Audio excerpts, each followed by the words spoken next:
there's a real deep love that's down deep in there. And sometimes you just have to shut everything out so you can hear that.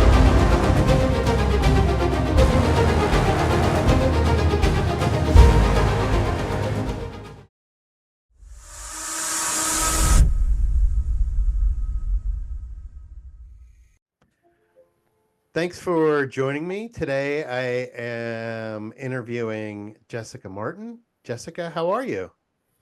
I'm good. How are you? I'm really good. I'm so appreciative for you taking some time out and being on the show with me today. So thank you. Yeah, no problem.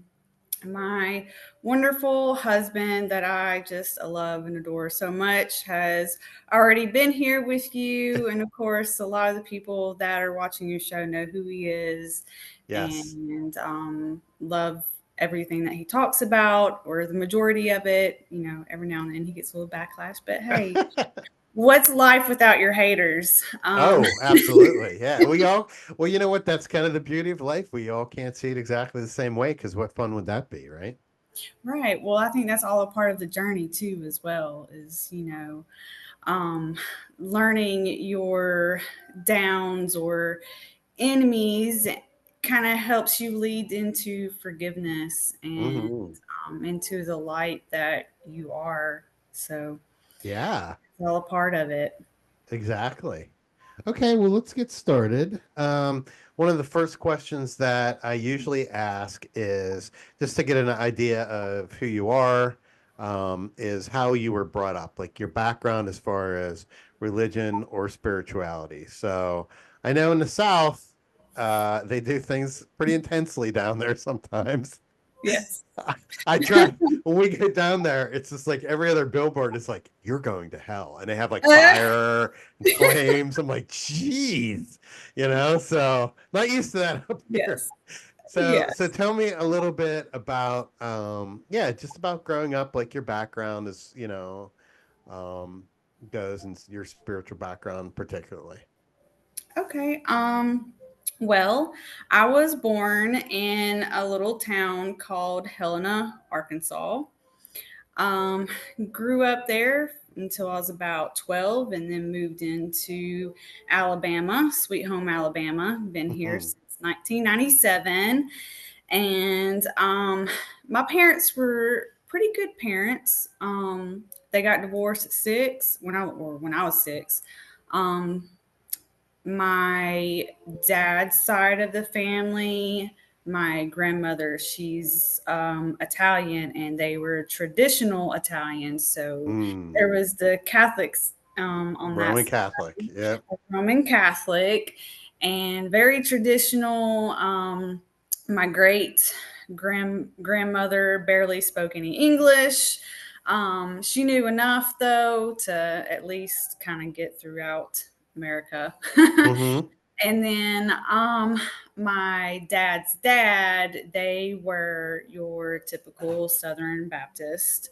Hmm. And same with my mom's side of the family. They were mainly First Baptist. Um, but growing up and after my parents split, on my dad's side, he is the oldest of four boys. um, they actually had their nice little journey with the good old drugs, um, Mm. your street drugs. Mm. So my uncle, one in particular, had went through this pretty much downfall, and when he went through this whole downfall, he eventually came to a point of I'm tired of this. I don't Yeah. want to do this anymore. Hmm. There's got to be a better way. So he actually did a complete 180, got into the Pentecostal church. Oh, wow. So he traded in his acid wash jeans for the good old normal slacks there. Okay. And he had his long hair and he cut all that off and was just pretty much clean. Um, Wow. in after that point. But what's so great about that journey is because he got into that um, particular church and background, he encountered God, Hmm. obviously, which was something that he kind of had been looking for. But in the midst of learning and about himself in the Pentecostal church, it got, what's the word for this? Pretty intense. Hmm. He was one extreme to the next. Yeah. Yep. And so just going to church with him, and then it being so what's the word, water boyish, like it's the devil, it's the devil, it's the devil, was I don't know, I kind of exhausting. Intense. Yeah, Yeah. it was. I hear you. I mean, it actually does get exhausting. I don't know how people continue that so through their whole lives. It's got to be just, yeah. Yeah. Yeah. um yeah, that is just one thing that was kind of like the downfall of going into the Pentecostal church. And then they had their Hmm. certain rules of couldn't wear the pants as females, couldn't cut your hair, couldn't wear makeup. You're only allowed to wear a watch and your wedding ring, and that was it. Hmm. I didn't Um, know that. yeah, because um, those things led into temptation. Hmm. So, and temptation was the devil. Right. Right. Wow. So, So that's how you grew up then. You grew up with this very intense uh background, I guess, right? I mean, you were Pentecostal then? yeah, for the majority of my childhood until I reached about 15 years old. Okay. Um, Once I turned about 15 years old, and I started to grow up, and then we were away in Alabama at that point. Hmm. I had new friends, and my friends were wearing pants, and they were putting on lip gloss, and they were doing those things. And Right. so I was like, well, I want to be a I want friends, and I don't want to be Sure. judged on how I appear and how I look. So I'm So, gonna drop this right here, right now. And okay.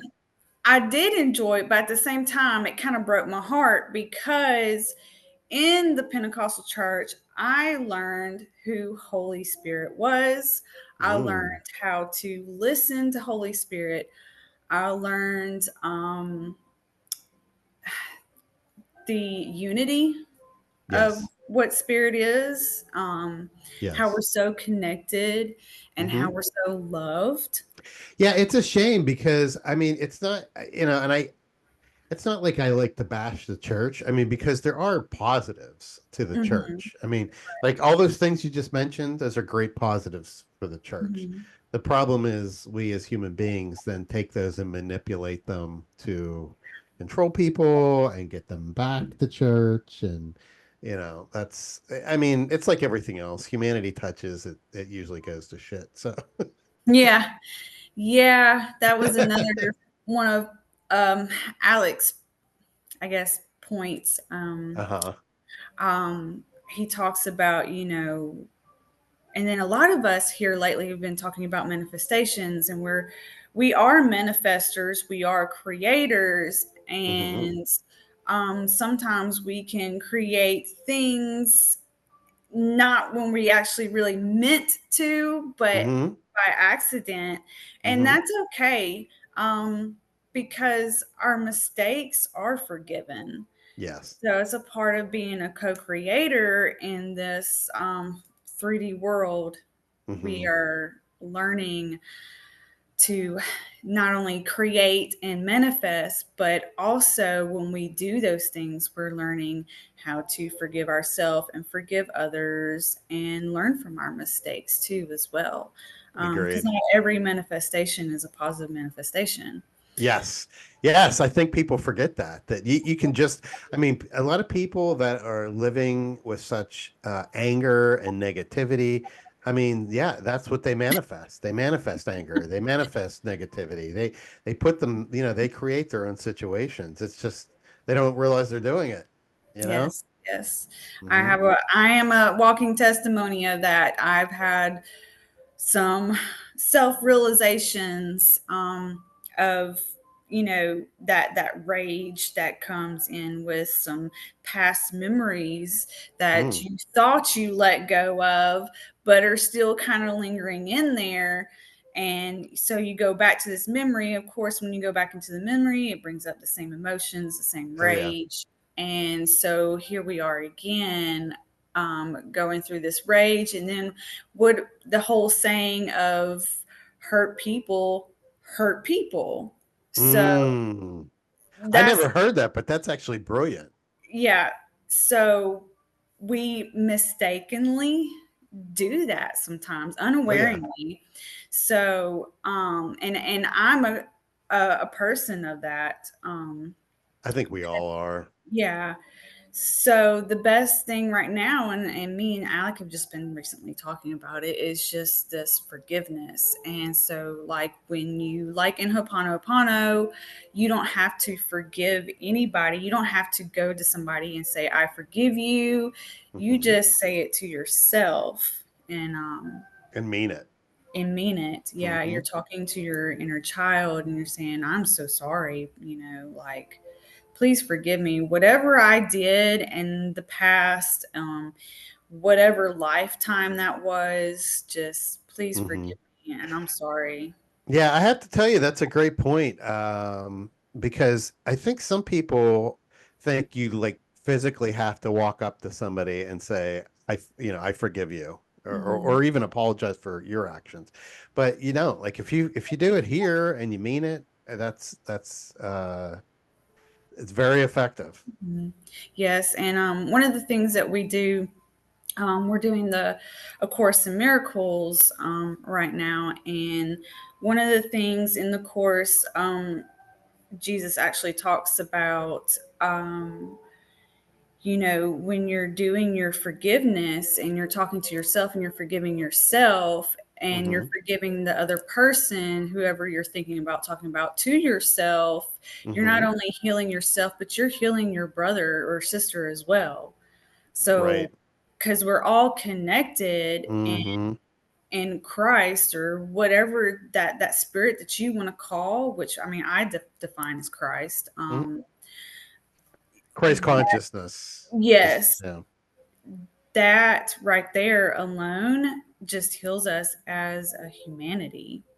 You started like sort of understanding different things just from your friends and through life and things like that. So Mhm. when you were like 15, 16, and you started wearing pants and doing things like that, did you continue to go to church or not?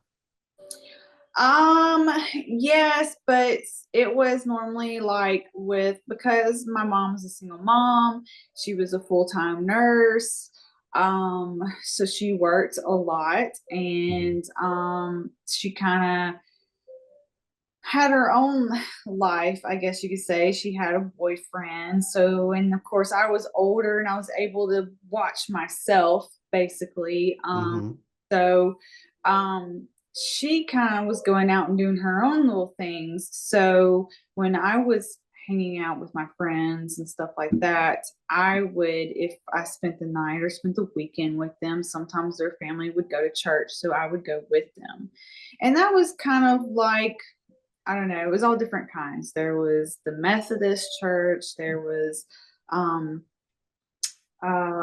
Episcopal, is that what it's called? Hmm. And Hmm. then um there was some others that I went to that were non-denominational. Um, it was just kind of all different kinds. So I Okay. got to experience the different types of Christianity that was out there. And but I'm glad that I got to go to these things because, like I said, I knew that there was this deeper spirit. I knew that this was some truth in it. Um, but my question and going my journey going through all of that was um it's all Christianity. Hmm. So why is it so separate?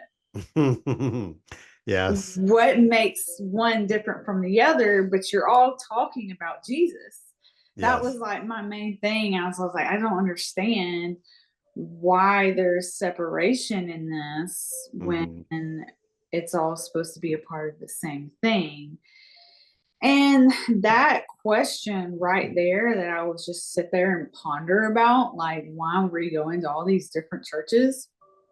um kind of led me to where I am today in my acceptance of Holy Spirit and the acceptance of how society is today and why it's so diverse is it's actually brings me to a place of we're actually very very not separate.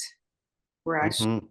pretty common and similar, and it's our own ego within that actually makes us believe that we are something different from the other person when we're really not. Agreed. Totally agree with you. Yeah. It's interesting because, yeah, the church is just a big reflection of ourselves, right? Like they Mhm. separate, you know, we Mhm. separate from each other. And yeah, in the end, you kind of miss the point, which is that we are all connected. So was there one in particular maybe that resonated with you more than the other? Or was it kind of like there wasn't one where you're like, yes, this is the right one? They just sort of all had things that you liked or disliked. Well, yeah, they kind of all added things that I liked and disliked. But the one that really, like, I guess you say, touched me the most was being in that Pentecostal church. Um, letting Holy Spirit run through you and then being able to speak in tongues and just feeling Spirit run through you was a Mm-hmm. whole entire different story. Like that was just a feeling of oneness that you can't describe. Um, I was just about to ask you to describe that. For it's people so that hard. if okay, so you're talking to someone, hypothetically speaking, and they don't know anything about this.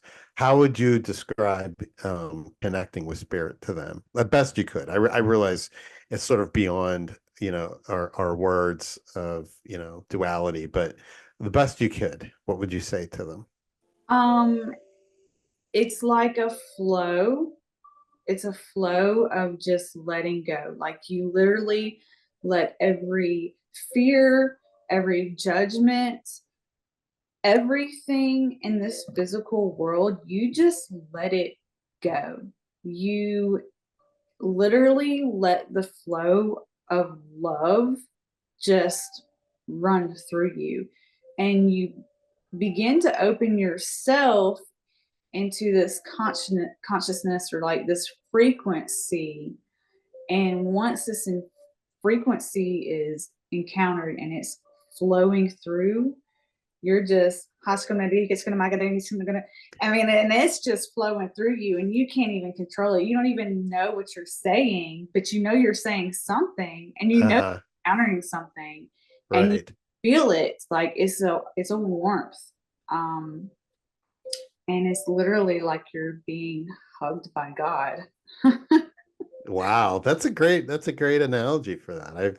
That's one of the better ones I think I've heard. I think you nailed it there. That's pretty good. Yeah, thank So you. yeah, so you got, so the other churches obviously I guess didn't take it that far as just sort of let yourself be overwhelmed by the spirit.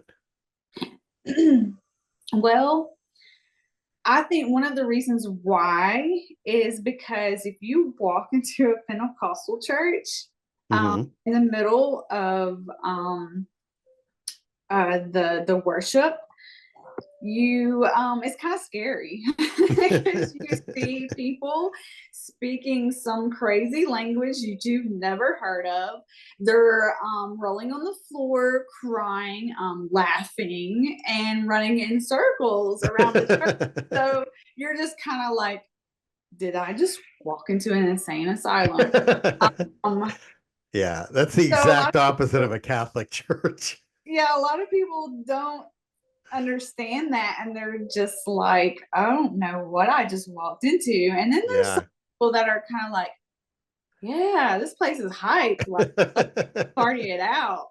And Right. um, so yeah, so it can be kind of scary. I do remember when the first time I went, I was like 8 years old, and I was kind of scared. Sure, I would be too. All these adults, like, yeah, like you said, like speaking a different language and running around. That would be pretty terrifying if you've never seen that before. Yeah, yeah, especially if some of them are rolling on the floor crying. You're kind of like, are you okay? Like, Yeah. kind of thing. Like, what are they crying about? Like, or Yes. it's so it can be pretty intense and scary, but at the same time, though, you see some of these people, they are like jumping up and down, and you're like kind of feel like you're at a concert, and you're like, yeah. I like that. That's cool. Okay. So, so then what was the next step? So you're in your teen years, you're kind of feeling all these religions out and everything. And Mhm. then where did you go from there? I kind of actually went to a dark side, or what you would call dark side. Oops, sorry, there goes my hands again. Um, It's okay. but yeah, I encountered peer pressure with the friends. So I was experimenting with drugs. I was experimenting with a lot of like ecstasies, because that was the thing during that time. And Mm-hmm. um, in those encounters, though, it was kind of wishy washy because if it was the MDMA based kind, you were seeing things. And it was like you were seeing stuff that you would see if you ate some mushrooms or some some of acid, um, which kind of opens up that little, I guess you can say, the physical sight of the spiritual world. Yes. So you're kind of like, oh yeah, like this seems really close to God right here.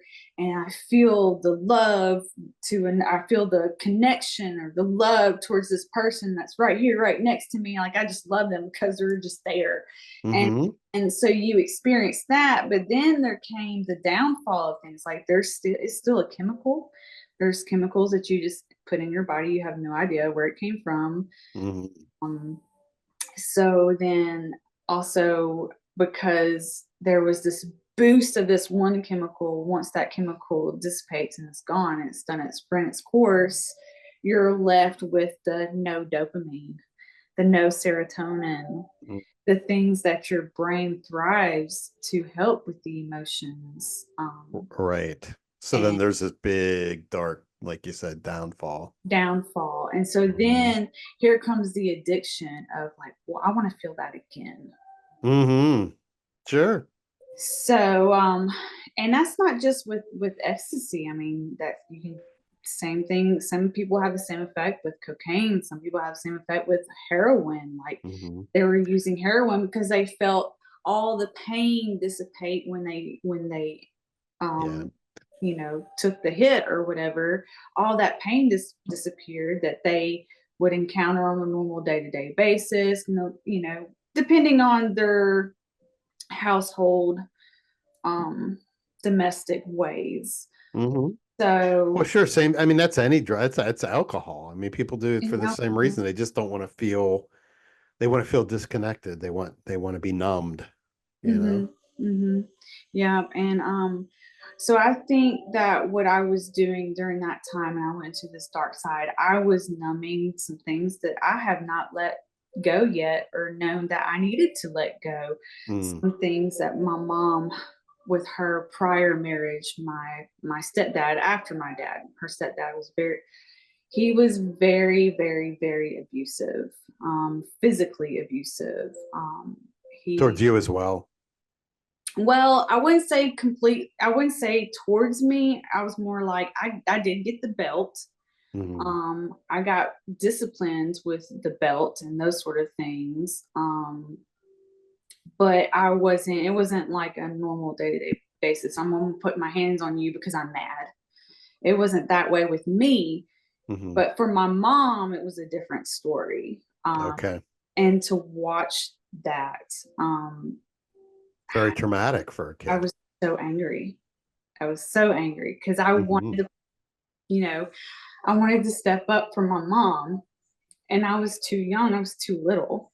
Hmm. So I couldn't do anything for her but sit there and beg for her to leave this man. Like, he's not good for you. Like, why are we still here?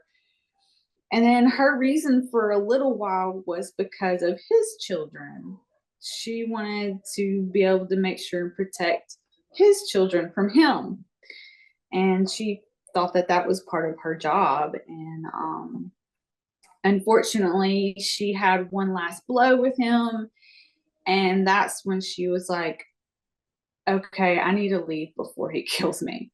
Hmm. Um, so we left that situation, and that's pretty much when we moved to Alabama. Wow, I'm really sorry to hear that. That sounds awfully traumatic.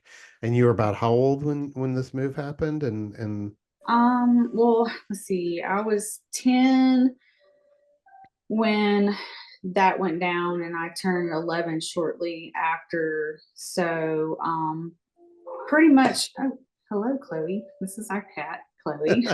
Hi, Chloe. She's being an attention hogger right now. Come on She just wants to get on camera. now. Yeah. Um, but yeah, I was about 12 years old when I moved to Alabama. Um, Okay. So that's a lot. That's a lot to handle for someone, for a kid that's just sort of just getting into puberty and experiencing all these changes, and not with it just with their body, but with their thoughts and everything. And then you have all this drama. That's a lot. mhm. Mm. Yeah, and then that's kind of what I was hiding and trying to numb myself from, was that all that rage and anger that had came with that, and then all this with holding on to that, then became this hatred for men. Because when my mom started dating again, I was like, investigation mode. Like, who are Hmm. you? What are you doing with my mom?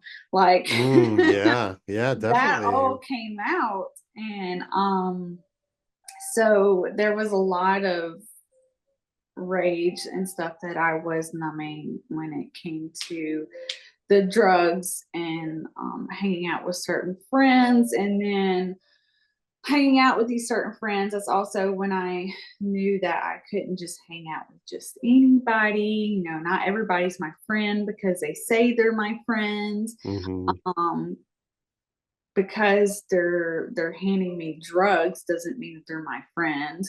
Right. Yeah, um, definitely. New life.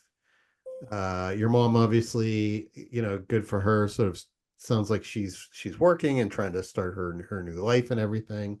mhm. So then, then where did this sort of like journey take you as far as like, so at this point, obviously you still had not, obviously 12 you didn't, but then as you're moving into adulthood and maybe like late teens, early 20s, then where do you end up as far as like, your spiritual journey and everything? So in my midst of addictions, I kind of start to feel this, um, like, okay, I'm an addict now. Mm. It's time to take this a little bit more seriously. Um, I need to make some changes. I stopped hanging out with certain people. I started hanging out with better friends. Hmm. Um, and then I want to say when I was about, so my mom does meet a better man, a good one that I was like, okay, you have my approval. Like you treat my mom good, you make her happy. That makes me happy. Hmm. So we eventually wound up moving in with him, and who is my stepdad now. He's a really good guy. So I feel very blessed that my mom was able to overcome her own cycles of encountering abuse and self-medicating with alcohol and those sort of things, and she was able to move through that, and she found him and actually learned what it's like to be loved Yes, in good for physical her. form. Yes, and my mom is such a strong woman. She has helped me through learning because she's a nurse. Hmm. She's taught me things about addiction. She's taught me things, what's not safe for your body, the prescription medications, and those sort of things. So, as I'm going into adulthood and I'm learning what addiction is and I'm learning how to get away from it, learning that it's just not good for your body, chemical makeup. Hmm. I'm also um, met my first husband, um, who then, when I first met him, he was going into the army. He was in between basic training and AIT. And we met and we had a like weekend rendezvous. Then he goes off to AIT, and he's actually starts my journey of getting away from drugs, Mm. because he was military. Hmm. You can't do those Can't things. do that crap, You can't do those right? things. Right. So um, we wind up. He goes to IIT. He comes back home after graduating, and then he's in the reserves, and we're dating. And he gets home, and he eventually talks about wanting to go active duty. So in the middle of this talk, and he's like, I want to go talk to the recruiter. We're standing in front of the recruiter, and the recruiter's like, if you want to go with him, you have to get married. And next thing I know is I'm getting engaged in front of the army recruiter. Um, Wow. yeah, so romantic. Yeah, Um, right.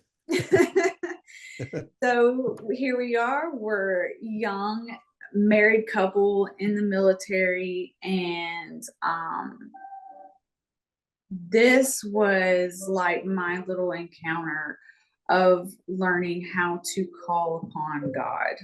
Um, Learning what they call a war room is. This is where you basically kind of set yourself apart in a nice little quiet place, and you just pray and pray and pray. And if you pray hard enough, you might just hear something. And Okay. so you get a little bit of guidance. Um, he, my first husband was a huge, huge learning, encouragement, self realization. This is also where I learned that you can't blame people around you. You have to take responsibility for your own actions. And Mhm. in the middle of your self realization, this is also when you learn forgiveness for yourself. Wow. So So yeah, so you learned a lot from that experience. That's great. yeah, I will say that eventually, though, he had some hard times and some encounters in his own personal way, because he was shipped off to Afghanistan and Iraq. He did two tours. And because he has orders to shoot and kill, he came back feeling very empty hearted. I can't even imagine. Very, very self blame, a lot of self. Hmm. So there was a lot of nights of me holding him, um, Wow. and just trying to comfort it. And of course, he here comes that cycle again. I'm just gonna numb all of my pain and worries and take it to the end of a bottle. Yeah. So here comes this addiction again. I'm like, gosh, I'm encountering this over and over and over. Here's the cycle over again and again. Hmm. And so this is also where I learned where you just sometimes when you forgive, Hmm. it's not just one time. Interesting. This is where we come and it's shared. So this is my, I guess, my explanation of how we all share this and are connected and heal together, is we're not just forgiving one part, we're forgiving as a whole. So you're learning that, you know, you're forgiving yourself for not just addiction but for self-harm, harm against others, just abuse, addiction. Yeah. Like there's a long list. I love that though. You're dead on. I mean, you're not just it's not just a part, it's a whole. Yeah. Yeah. And so learning these things, it was beautiful in its own way, because it wasn't just my own personal encounters that I got to experience, but it was, my mom's, my ex-husband's. There's some things that I share with my children. These things that you encounter with through people that are the closest to you, you also share the most with, is also part of your pain. And so their pain is your pain. Mm. So you're actually healing, or they're not actually healing themselves, but they're also partly healing you, and vice versa. Oh, that's beautiful. Um, and the more you do it, the more I believe what they call this age of Aquarius, or, this age, Yes. moving into this more, I guess you say, more loving, more forgiving society, where it was so diverse and separate. We're starting to learn and coming to this oneness and wholeness, and we're actually starting to recognize what that's like. um, and I would actually love to say and share this, because not a lot of people know. They think Please. that I'm white. I'm not fully white. I am actually multiracial. Um, Okay. I am white, but I'm also Black. I'm also Jewish, and I'm also Native American. So there's a lot of background that I'm not just healing, um, just my lifetime. Healing ancestries, basically. I'm healing ancestors. Yes. Yeah, that's awesome. That's beautiful. I can honestly say, though, I was not just, my mom was just a strong woman, but my grandmother, my mom, my mom's mom, my mom's mom, and before that, my granny, who was full blood Cherokee Native American, grew up around the time where they were Americanizing the Hmm. Indian nations, and Yeah. kind of taking over reservations and those sort of things, and not in a good way. No. So basically, my grandmother was forced to marry a white man, and you could only imagine what comes down to that. I mean, she was like 14. Oh my God. Yeah. Wow. Yeah, but back in the day, that was like common practice, Yeah. unfortunately. Yeah. Yeah, pretty much. And then, so I could only, and that was during the 1910s, almost to 1920s. So I could only imagine all the things that she had to encounter and go through. So it's kind of started with her, and because she stayed so strong through it, she was able to pass it on to my grandma Brucey. My grandma Brucey had 9 children. My grandmother's the oldest of 9. She was still in her 40s, popping out babies. all, Wow. all, Holy cow. yeah, all while her husband was kind of still whoring around town. So it's Oh like my. these women that kind of up in my ancestry. Yeah. You come up from a long line of badasses. Yes, yes.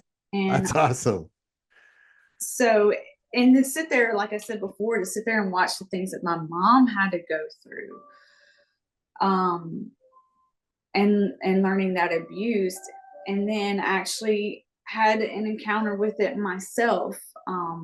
So I was married to my ex-husband, where I was married 11 years. I Hmm. had a daughter with him, and in the middle of our divorce, I was so angry.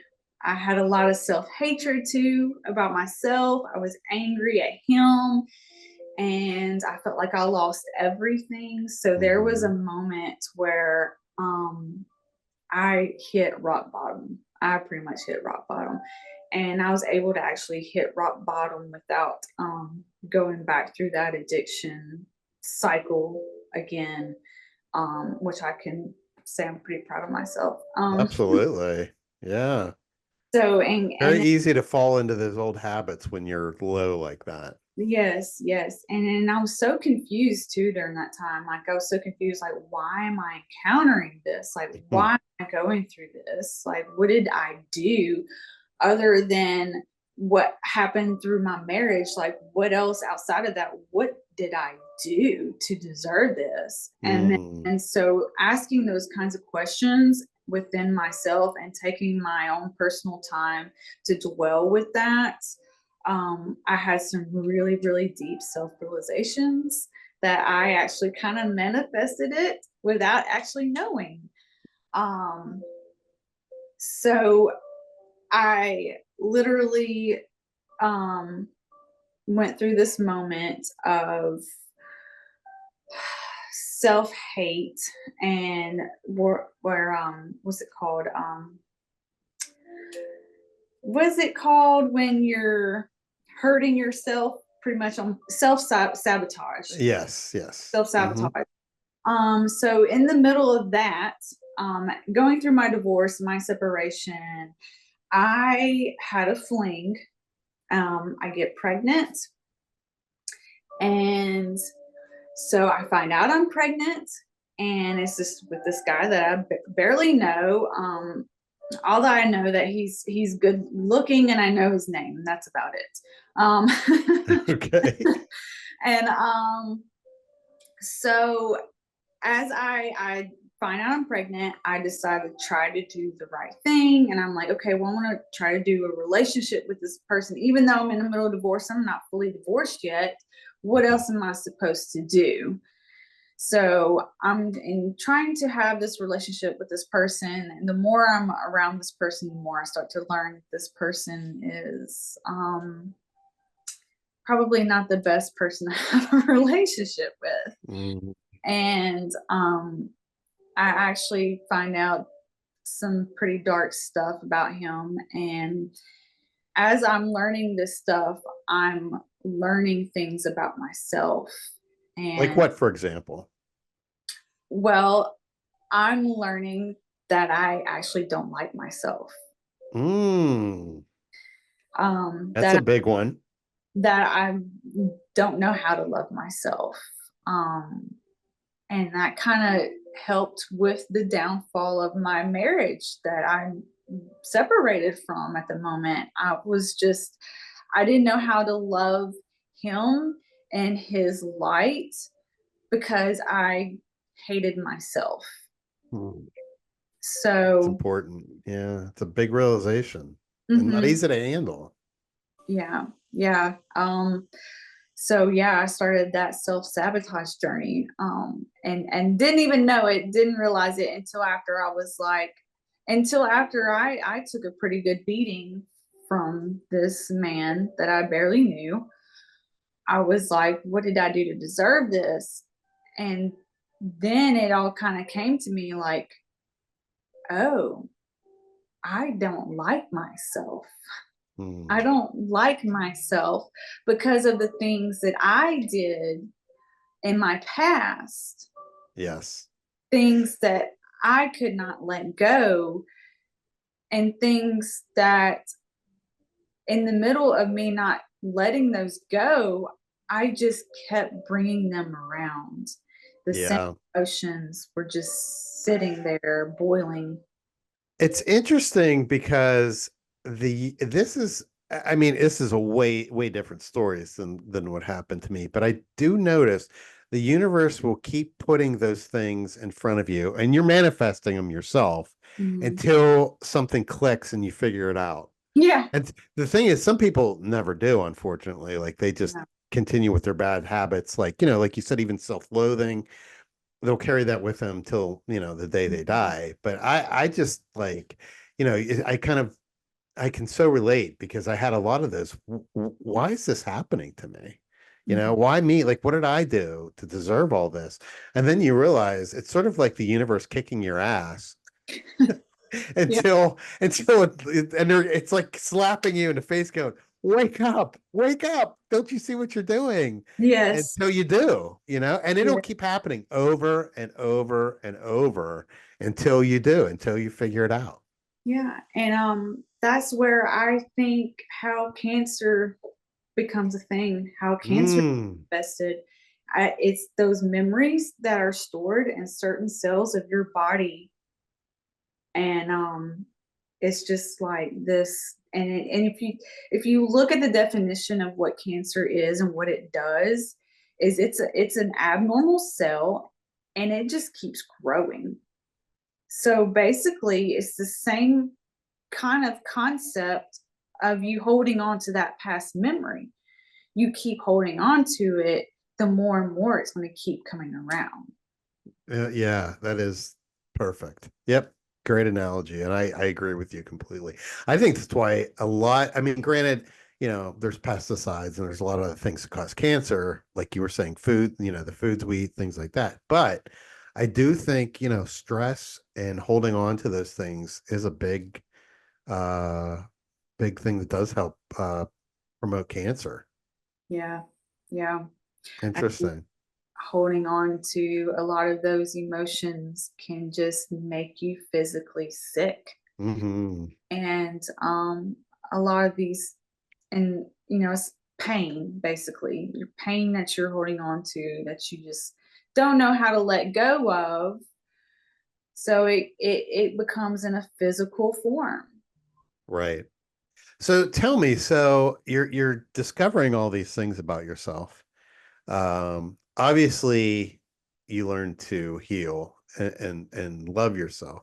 Hmm. So you said some things to me earlier before we started the actual interview about you sort of have started to get like a lot of insights, like even from pre-birth. Yeah. Well, How did all that start? I had a dream of the memory of me picking my parents. And it was like I was in this predestined world, a dream world. And I remember it was like an angel talking to me, and they're like, hey, you're going to experience life, and you actually have a choice on which life you want to go through. And so I was shown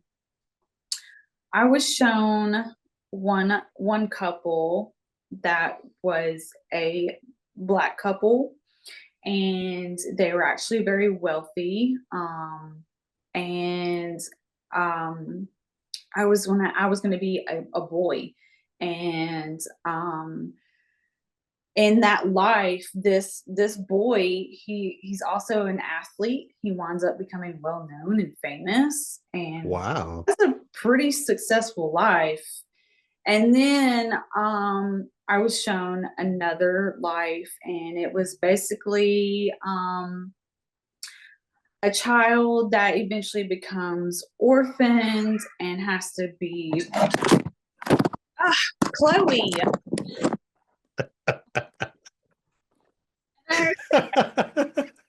And there's Oh my God. I'm gonna have to do a lot of editing with this one. man, she's so Okay, so start back where you said you remember a life where you're gonna be orphaned. You can start right there.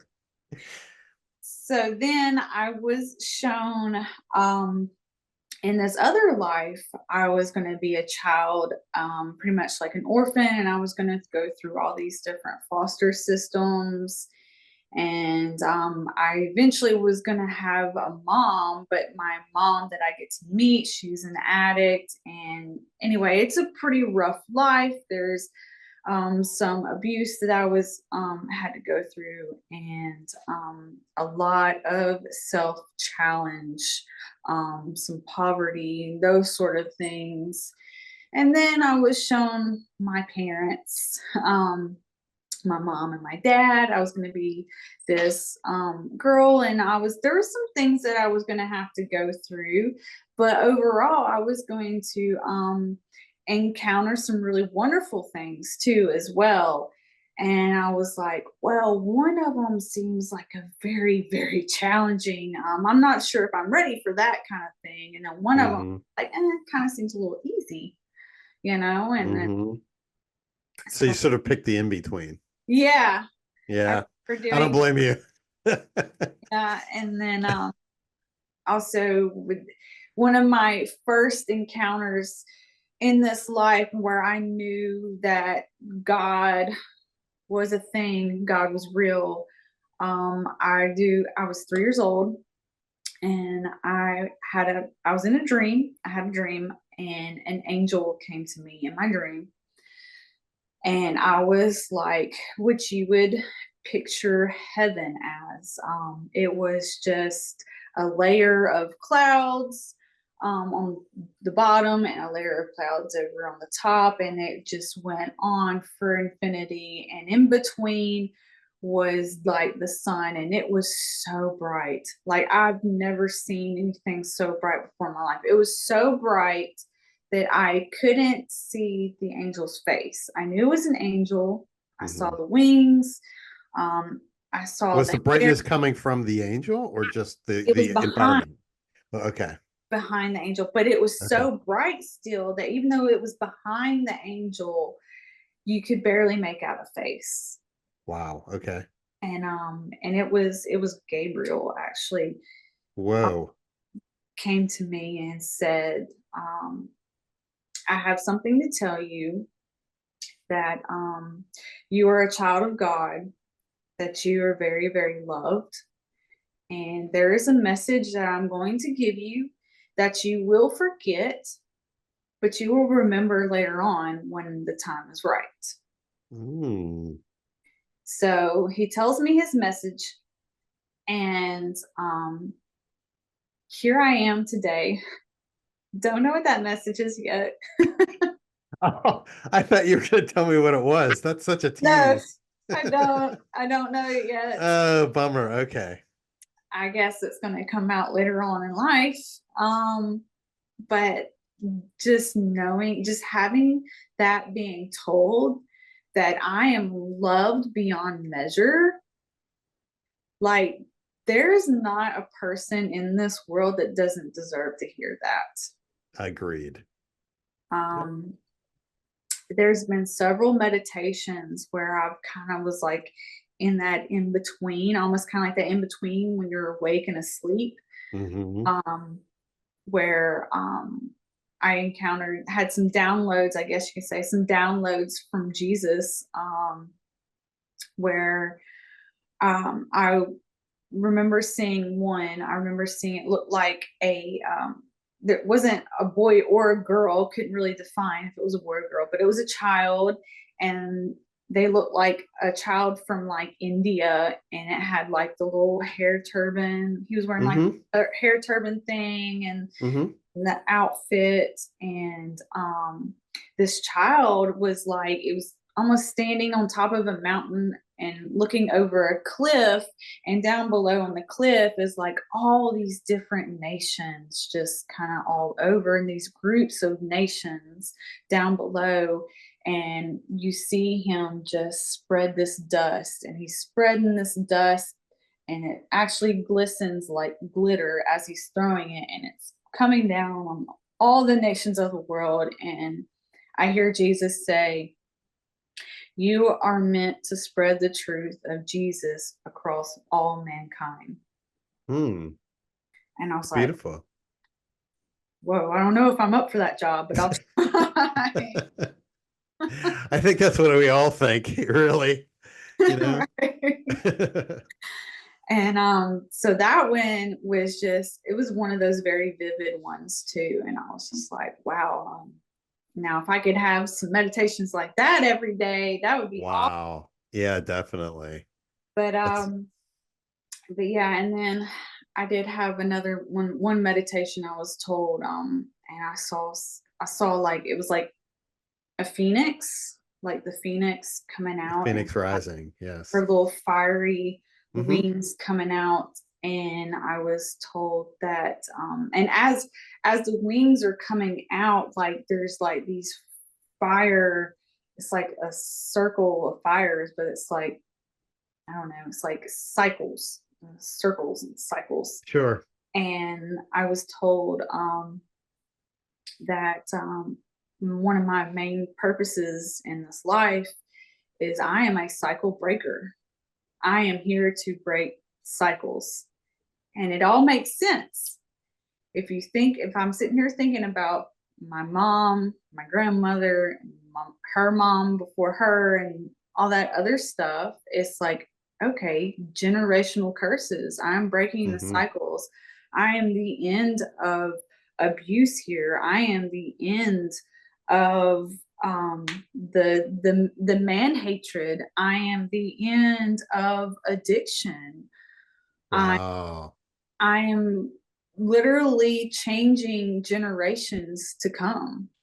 That's so beautiful. I love that. And I agree with you because that's exactly what you've done. Like you did, you broke um cyclical bonds that do plague generations of people. Yes, yes, It's yes. beautiful. I think one of the main, what the beginning of my healing journey is basically, I hate to say this, but it was something that I had to do. I had to cut a lot of people out of my life, a lot, Mhm. a lot of friends that probably didn't necessarily deserve it.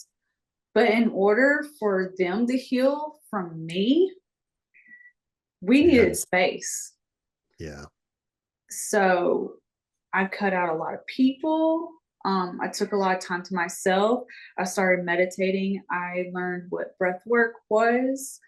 Um, I was able to get off all of my prescription medications because I was before my actual divorce. I was taking 150 milligrams of Zoloft a day, an antidepressant, Hmm. because I was manic depressive. Um, I was taking 4 milligrams of Klonopin a day because I had an anxiety disorder. And I was taking 36 milligrams of Concerta a day because I had ADHD. So, um, a lot of, I guess you could say, zombie walking for sure. Hmm. Yeah. So I was able to heal myself and take myself out of all those. I was able to cope with my ADHD. I was able to cure my anxiety disorder, and I am no longer depressed. I love it. And it wasn't a pill that did it. Yes. Well, that's our society. We treat everything with a pill. It's like, don't worry about what's causing it. Just here's some stuff for the symptoms. Right, right. Mhm. And instead, I was discovered that it was more of the your diet. Um, you need an all natural diet. You need a gut cleanse. Um, you need exercise. You need meditation and breath work. And those things right there, that's what helped me and cured those things and helped with my healing journey as far as in a physical form, for sure. But not only helped me physically, Mhm. but widened my spirituality. It helped um, have those aha moments of like, okay, this is real. Um, you know, this encounter I had not too long ago wasn't lying. You Yeah. Oh yeah. Hmm. I really am a cycle breaker. Okay. So and learning those things, and I have to be grateful for all the dark times, because if it weren't for the dark times, I wouldn't have been able to figure out the things that I know today. Exactly. Yeah, a lot of people always throw that back as, well, if God's real, then why am I going through all this? And it's like, because it's not supposed to be easy. You're learning a lesson. Mm-hmm. If that's why we're here, Mm-hmm. it's there's no point if you're just going to come down here and, eat ice cream and bask in, Right. you know, you're not going to learn too much from that experience. So, other than calories are bad if you Right. eat too much. Okay, Jess. So let me ask you this: what is God to you? Whew, that is a very, very big question. What is God to me? God is literally everything. It's the smile on my children's face.